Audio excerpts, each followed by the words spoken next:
Lávate la cara. Con Héctor Larrea.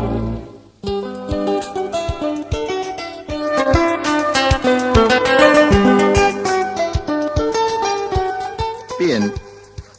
Muchas veces me ha tocado discutir con alguna gente porque dice, vos tenés, por ejemplo, se le dice a una persona, vos tenés que leer a Borges porque leyendo a Borges te va a cambiar la vida, que yo. Eso es cierto. Ahora, en algunos casos, por ejemplo, fue el mío, entrar en el universo de Borges no es nada fácil, no es nada sencillo. Y un día se lo dije a una personalidad importante, cuyo nombre no es necesario repetir, y estuvimos cambiando idea. Él me decía que sí, y yo decía que hace falta una preparación, por lo menos para ciertas y determinadas personas, por lo menos para mí, porque el universo de Borges es muy complejo. Pero lo malo es privarse de leer a Borges por no querer tomarse el trabajo de adoptar los elementos necesarios o los caminos necesarios para ir comprendiendo sus complejidades, sus claves y su universo. De todas maneras, por más que se estudie, nunca se va a poder comprender de un solo saque la obra de Borges. Y ayer leía Nidia Aguirre acerca de conferencias gratuitas, con entrada gratis, que los jueves de junio y julio, Viviana Claudia Ackerman da conferencias sobre Borges. Círculo de conferencias centrado en la presencia de los textos clásicos en la obra de Jorge Luis Borges. El 12 de junio fue Borges y los libros, el libro sagrado y el libro clásico. Gran tema. Ayer fue la Cábala, la Biblia y el Corán. Y el 26 de junio, Borges, su relación con las Mil y una Noches, Virgilio, Platón, la comedia de Dante, con Cervantes y con Shakespeare. El 3 de julio, Borges y su relación con Poe, Chesterton, Wells, Kafka y Conrad. Biblioteca Ricardo Guiraldes, Talcahuano 1261. Estamos en comunicación con la profesora Ackerman, Viviana Ackerman. ¿Cómo le va, Viviana? Buenas tardes. Encantada, Héctor, ¿cómo le va? Muy bien. Bien. Bueno, es admiradora de Borges, aparte de ser entendida. Sí, la verdad que sobre todo admiradora. Y efectivamente, yo concuerdo plenamente con lo que recién usted decía. Y destaco la palabra trabajo, me pareció muy interesante en su discurso, la palabra trabajo, porque es cierto que leer a Borges da trabajo. Y por otro lado, también es cierto, otra palabra suya, privarse de Borges es una lástima. De modo que yo creo que sí, que efectivamente hay que iniciarse en ese universo y muchas veces hay que vencer ciertas inhibiciones. Y cierto, digamos así, cierto temor reverencial que muchas veces plantean los textos de Borges. Hay como cierta distancia, ¿no? Que la gente misma se pone para leer a Borges y dice, no, esto debe ser muy complicado. Absolutamente, absolutamente. Distancia que también muchas veces uno puede ver que se da con los grandes clásicos. Pero sí, con Borges, Borges es un fenómeno, yo diría, único. A tal punto que Italo Calvino, en su libro ¿Por qué leer a los clásicos?, tiene un artículo hermoso referido a Borges, y allí él señala que el cuento borgiano, y a mí me encanta cómo lo define, dice, es un género aparte de todos los cuentos, es un género aparte. Y sí, efectivamente requiere cierta iniciación, pero también es verdad que esto no debe amedrentar, no debe detener a la gente. Borges tiene muchísimos cuentos muy arduos, pero también tiene textos más sencillos, de acceso mucho más fácil, como por ejemplo toda la vertiente oral, las conferencias que Borges dio, que como todos sabemos terminaron en forma de libro. Yo siempre digo, son una excelente entrada para poder acercarse a él. Yo me acuerdo de las del Teatro de la Calle Marcelo T. o Charcas, el Coliseo.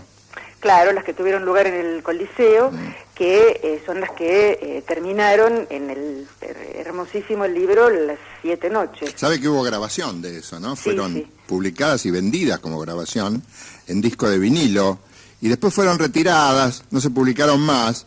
Debe ser por esta cuestión de de que tienen en María Kodama una heredera, ¿no? Entonces no cualquiera puede publicar las obras de Borges.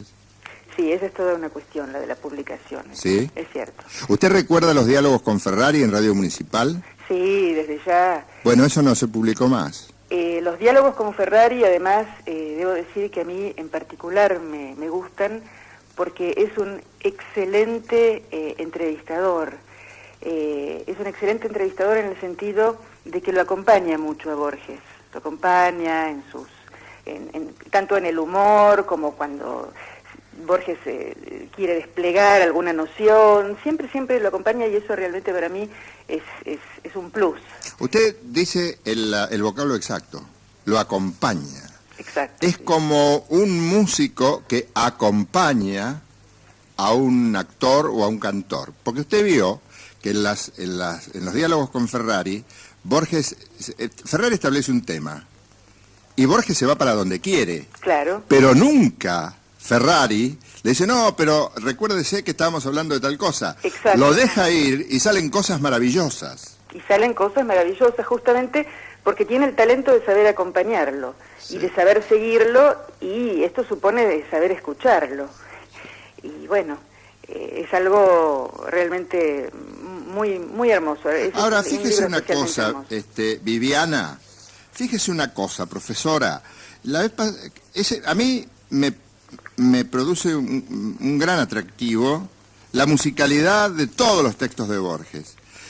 Hay mucha música en el decurso de los textos de Borges, sean poemas, sean relatos, sea lo que fuere. Y sin embargo, él nunca supe que fuera melómano. No, Borges con la música no tenía una relación demasiado estrecha. Yo leí, no recuerdo ya en cuál de las biografías, que Borges escuchaba mucho la música de Brahms, que sí, parece que es la música que se escuchaba mucho en la casa de Bioy Casares. Esto, digamos, es una anécdota que fue referida y a mí me llegó así, pero sí, es cierto, es verdad. Es algo que puede llegar a sorprender mucho. Pero la musicalidad, ¿usted coincide conmigo? Absolutamente. Que es una música que uno no se la despega más en la vida. Absolutamente, a tal punto que él habla, por ejemplo, cuando se refiere al inglés, lengua que él amaba, como sabemos, a la música verbal de Inglaterra, ¿no? Que es una palabra de una gran belleza. Y bueno, y de la música de Virgilio desde ya. Sí, sí. A él estaba muy interesado. Por ejemplo, usted ayer dio la conferencia, ¿no? Sí, efectivamente, bueno, la di. A pesar del día tan feo, vino mucha gente y quiero aprovechar para agradecerle porque la promoción de ustedes hizo que viniera muchísimo público, cosa que nos dio una muy gran alegría. La Cábala, la Biblia y el Corán. ¿No es mucho tema para una sola conferencia? Sí, la verdad que sí.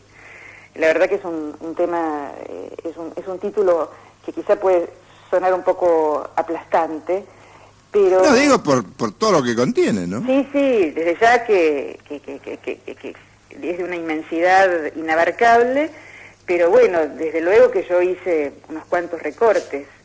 Y sí, la Cábala es un tema realmente que en este momento además despierta mucho interés en general, y en particular en el caso de Borges, la Cábala ocupa un lugar bastante peculiar porque por un lado él se refiere a la Cábala, en algunos artículos concretamente, como una vindicación de la Cábala, o como en una de las conferencias precisamente de esta antología tan hermosa, Las 7 Noches, y por otro lado hay efectos Cábala, digamos así, en la obra de Borges. Quiero decir con esto que... A ver.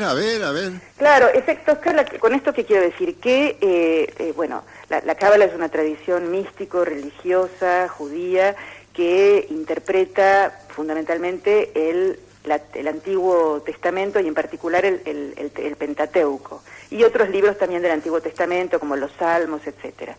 Entonces, es una literatura muy de crítica, en el sentido de que se va glosando, se van haciendo comentarios que se van agregando y van acrecentando el corpus textual. Y digamos que Borges es un escritor también muy crítico, en el sentido de que Borges tiene el talento de combinar, por un lado, lo narrativo y por otro lado, la crítica. Hace las dos cosas al mismo tiempo. Por ejemplo, Borges dice que él lo que le interesaba vindicar era la dice no la doctrina, sino el modus operandi. Es decir, estas operaciones, estas permutaciones, porque claro, lo que propias de la Cábala, en las que yo no estoy iniciada desde ya, simplemente lo que quiero decir es poner el acento en el hecho de que toda el planteo cabalístico según el cual el mundo se origina a partir de las letras, de las 22 letras del alfabeto sagrado, es algo que a Borges lo fascinaba, así como también lo fascinó la leyenda medieval del golem, al cual le dedicó un poema. Y es recurrente sobre esos temas. ¿Perdón? Que es recurrente, digo, sí. por lo que me acuerdo ahora, ¿no?, de memoria. En distintos lugares de su obra él menciona estas tres cosas. Y luego, profesora, el 26 de junio, usted va a presentar a Borges y su relación con las 1001 noches, que no me acuerdo si él las llamaba las 1000 noches y una noche. Sí, también la llama Las 1000 noches y una noche. Y una noche. Virgilio, Platón, la comedia de Dante con Cervantes y con Shakespeare. Sí. Ahí también hay mucho tema, ¿no? Sí, es quizá un poco demasiado, pero bueno. No, pero es lindo. Yo me voy a referir a algunos aspectos. Que es como debe ser. Que es como debe ser. Porque sí. si usted profundiza, ¿cuánto dura una conferencia? Y un promedio de 1 hora. Y bueno, si usted profundiza 1 hora sobre un solo tema, va a haber menos capacidad, no sé si me voy a poder explicar en esto, va a haber menos capacidad de elección mental de parte del que escucha. Porque yo, si me voy con varios temas, puedo optar. Sin embargo, meterme en la complejidad de un solo tema puede ser demasiado denso para mí. Eso es lo que digo, nada más. Y luego, profesora, Borges y su relación con Poe, Chesterton, Wells, Kafka y Conrad. ¿Ahí termina el ciclo? Ahí termina el ciclo, sí. Qué pena. Bueno, ¿ha tenido satisfacciones hasta ahora? La verdad es que sí, la verdad es que la gente está, yo siento, uno siente la presencia uno siente cómo llegan las palabras al público, incluso en el silencio, desde ya. Y la verdad es que sí, esto me resulta muy alentador y además, bueno, es algo que me gusta hacer, de modo que sí. Es un ciclo que se alimenta. Bueno, le agradezco mucho, en nombre simplemente de la gente, que es un término, una expresión, digo, un poco vaga, pero es así, a la gente le gusta esto. Usted sabe que en la década del 60, yo siempre digo que la mayor oferta cultural está en Buenos Aires con respecto a Latinoamérica. En la década del 60-70 había una galería Van Riel. ¿Usted se acuerda? No. Bueno, había una galería Van Riel donde la editorial MC, a través de un señor Díaz, que era uno de los directivos de MC y muy amigo de Borges, hacía que de vez en cuando, todos los jueves de un mes, Borges diera una conferencia. Mira qué privilegio para los tipos que íbamos, ¿no? Sí, claro. Y bueno, y ahí abordaba cosas que después se han ido repitiendo a lo largo del tiempo y algunas de ellas están en las conferencias grabadas del Coliseo, pero no han sido editadas. Estaba la poesía como tema, estaba el budismo, sí. Una serie de cosas muy interesantes que sí, a la vez que uno se mete, pueden enriquecerle muchísimo la vida. La vida, exactamente. Sí. No sí. Tenga ninguna duda. Esto ingresa en la vida de uno porque la lectura lo construye a uno. Sí. Es decir, construye la propia subjetividad. Sí. Y por lo tanto acrecienta el patrimonio personal. ¿Se acuerda que la vez pasada salió un poema que no sé de quién es, pero se lo asignaban a Borges? Sí, pero ese poema Instantes claramente no. Pero usted sabe que el otro día escuché en una radio a una persona recomendar libros y cerrar el micro sobre libros. Se supone una persona especializada. Y menciona el final de ese poema como Instantes como de Borges otra vez. Mire que ha habido difusión diciendo que no, ¿eh? Sí, bueno, pero realmente no corresponde al estilo de Borges, no corresponde al sabor de Borges. No tiene la música de Borges. No tiene la música de Borges. Y hay palabras que son imposibles en Borges. Y claro, no. Hay palabras, yo la verdad no lo recuerdo en este momento de una manera literal, pero hay palabras que no corresponden a Borges para nada. Así que no, definitivamente no. Debo aclarar que entre muchos otros títulos, la profesora Viviana Ackerman es profesora y traductora de francés y licenciada en letras en la Universidad de Buenos Aires. Le agradezco mucho esta atención que ha tenido con nosotros. No, al contrario, yo le agradezco a usted el haberme concedido este espacio. Y por último, me quería permitir invitar al público a mis talleres de lectura. Ah, bueno. Yo coordino talleres de lectura y bueno, y en ellos trabajamos no solo la obra de Borges, sino también autores clásicos y otros autores. Qué interesante. Dígame cómo la gente se puede comunicar. Bueno, el teléfono es el 4806-8490. 8490. 8490. Y la dirección electrónica es viclac, de corta I, C-L-A-C-K, CLA, Biclac, arroba gmail.com. Gmail.com. Sí. Y esto justamente en relación con lo que usted comentaba de la oferta cultural, bueno, es algo muy muy tradicional en Buenos Aires, el taller de lectura. Exclusivamente. Diga por favor en qué consiste. Bueno, un taller de lectura consiste en practicar la lectura a partir de la guía de un coordinador, es decir, presentándoles a los alumnos un conjunto de preguntas, señalamientos, mínimo, como para que tengamos un elemento que organice la clase, que la articule, que le dé una columna vertebral. Pero elemento que a su vez no impide en absoluto digresiones, comentarios, en fin, y articulaciones con otros autores. Que es la manera de comprender mejor. Que es la manera de comprender mejor. Es decir, es una navegación, es una invitación a la navegación, pero con, digamos, con los instrumentos adecuados como para retornar siempre a los textos de Borges, que a su vez nos van a invitar a otros textos para volver a él y así sucesivamente. Déjeme repetir a ver si está bien. Si usted quiere concurrir, estimado oyente, a los talleres de lectura de Viviana Ackerman, llame al 4806-8490. ¿Eso está bien? Está bien. Y correo electrónico biclac@gmail.com. Exacto. Le agradezco mucho su gentileza, Viviana Ackerman. Muchas gracias a usted y muy buenas tardes. Que siga muy bien. Adiós. Adiós.